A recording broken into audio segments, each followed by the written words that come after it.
What is going on, everybody? Welcome back to another episode of the Motovlog. What a gorgeous day today. Sun's not really out, it's a little cloudy, but temperature-wise, it's nice. This morning when I rode to work, it was about 2 degrees, so not terribly cold, but it wasn't warm either. I found that these insulated gloves help a lot. Um, I used to only have the gloves that allow for good airflow for the nice warm days. So these insulated gloves really help in the morning when it's pretty cold and the wind is beating against you and you're riding on the highway. So I really recommend you guys get some insulated gloves. Ooh, Corvette. It's nice. As soon as I get home, I'm going to get something to eat. And me and my buddy have been playing World War Z, the game. I've been waiting for it because I love zombie survival games. So we were waiting for it for a while, and it actually turned out to be better than what we expected. I never played the classic Left 4 Dead. There are a few other good zombie games that I never really played. I almost got to do it's really important, guys, when you're doing lane changes, even if you're in a vehicle, always take the time to look, right? Even if traffic is moving slowly, take the time to look, indicate, look again, and then move. Because just now I was tempted to kind of just, traffic was going a little under the speed limit, and I was tempted to just, kind of indicate and swerve over to the next lane and accelerate, because I'm on a bike. I can accelerate faster than a vehicle can, a car can. And I looked in my not rear view mirror, but I looked inside of my side mirror, and I saw this, I think that's a Durango, just barreling down the road. And if I decided to turn and, not check the way I was supposed to check, that would have been a bad accident.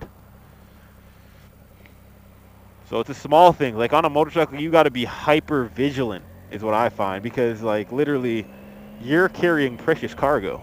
That's yourself. That's your body, right? And you can't control how everyone else drives. That's the thing. But the best you can do is what you can, do for yourself in terms of safety. So what I always try to do, I try to stay out of people's blind spots. I think that's very important, just to let them know that you're there. If you're in a blind spot in a vehicle, it's almost impossible to see someone. So let alone being on a bike in someone's blind spot. So that's important. Another thing that I mean, by no means am I a pro rider, but one thing that I realize is that you're not bullying anybody on a motorcycle. You can be a-hole all you want, but someone in a car, they have the leverage, they have the power, right? You gotta think like an alpha on a motorcycle, but you gotta be able to drive or ride like a beta and give people the right of way. You know what I'm saying? As crazy as that sounds. Because at the end of the day, there are all sorts of people on the road, people who disregard your life, people who disregard their own life. So you got to be extra careful. Yeah, World War Z, it's a good game. It's really smooth. It plays really smooth. I didn't expect it to be so good. And what I'm finding is that, me and my buddy, we bought Anthem when it came out, the day it released. We're thinking about getting the Division. We played Division 1.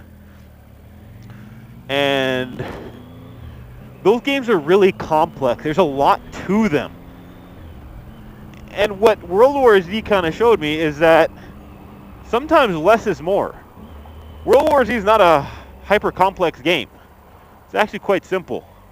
When you have good quality of content, you don't need quantity of content. Like World War Z, there's really not much to it. There is you could customize your class, you could do all that cool stuff. Spec out your guy the way you want him to, give him, spec out in certain talent trees depending on what your play style is. So that's pretty cool. And that's probably as complicated as the game gets. But it's just an enjoyable game to play. You're playing the same missions, different difficulty. The AI on the zombies, according to the developers, is actually quite sophisticated. They actually learn your play style. So I really like the game, and we've been playing that. So I'm about to go home and play some of that tonight. level up, nerd out. You know, everyone has different ways to decompress. For some people, it's not video games. Some people, it's reading.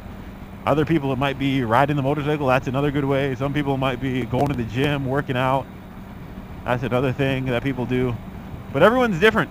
Everyone has different needs. I love this bike. I love the way it rides. And obviously, I have nothing to compare it to. The only thing that I have to compare to this bike is what I rode during my motorcycle school. So they had like 250cc bikes. They were garbage, but I mean, I appreciate them because they give you the fundamentals. They allow you to, you know, train and ride on an open course, a closed course, so you can get comfortable in a safe area, safe environment. If you're trying to get your license or you plan on getting your motorcycle license, I recommend strongly to take the course. Now, I'm not saying that Uncle Joe can't teach you some good tips and teach you safety and all that, but I recommend it in a professional setting. It helped me a lot, gave me the confidence I need. Now there's much that I need to work on, and now that the weather's getting better, I have a huge parking lot that I'm gonna go to, and I'm gonna be doing what they call Moto Jitsu. I think I mentioned that in this or in my blog before, but it kind of gets you accustomed to slow speed maneuvers, and I think that's very important. Cornering is not a strong point for me, so I mean, don't ride at a level that you're not comfortable at just because traffic is behind you and you feel pressure to go fast. Don't outride your experience. This guy over here, he got some luggage on the sides of his bike, which is pretty neat and it's really practical, especially if you're doing daily riding. I, for one, just use a backpack on my way to and from work, and it seems to do the job. I can get a lunch in there and whatever else I need, really. One of the downsides of commuting on a motorcycle is, I wonder what that guy's doing, is carrying your helmet everywhere you go, your big hulking helmet. Now, I know some motorcycles have the ability to lock your helmet in like underneath the seat, and it kind of secures it there. But for example, I have Senna on my helmet, and yeah, you can detach it, but still, I don't feel comfortable leaving my $800 Shoei GT Air helmet on my motorcycle while I'm going into a store or something. So I usually just carry it. Now, that's probably the biggest pet peeve that I have. Having this tank bag, it has helped with storage and whatnot, so I'm not always having to carry around a backpack. I don't like putting things in my pockets when I'm riding. That's just me.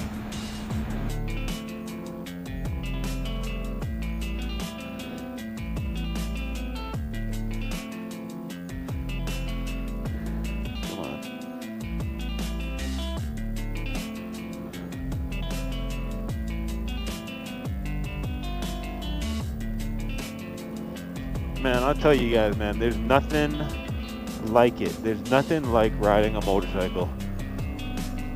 And you know what? It's one of those things where you have to enjoy cautiously. Every time I read the news and I see motorcyclists killed in an accident, motor vehicle accident, man, it hurts. It hurts, and I wonder, what was he doing? What was she doing? Is it something that could have been avoided? Was speed a factor? Was alcohol a factor?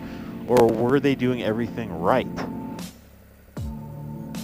And it sucks to think that maybe they were. But the fact of the matter is that if you eliminate speed, if you maintain, the rules of the road, and you practice, hypervigilance when on a motorcycle, you kind of put yourself, you make a cushion of safety around you, like an invisible cushion of safety.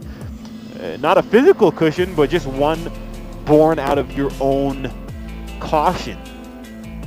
Anything could happen, guys. And I mean, I know you hear it all the time, but I think it's important still to do whatever you can, because it's such an enjoyable thing, riding a motorcycle. There's nothing like it, and you just want to be able to enjoy that for as long as you live.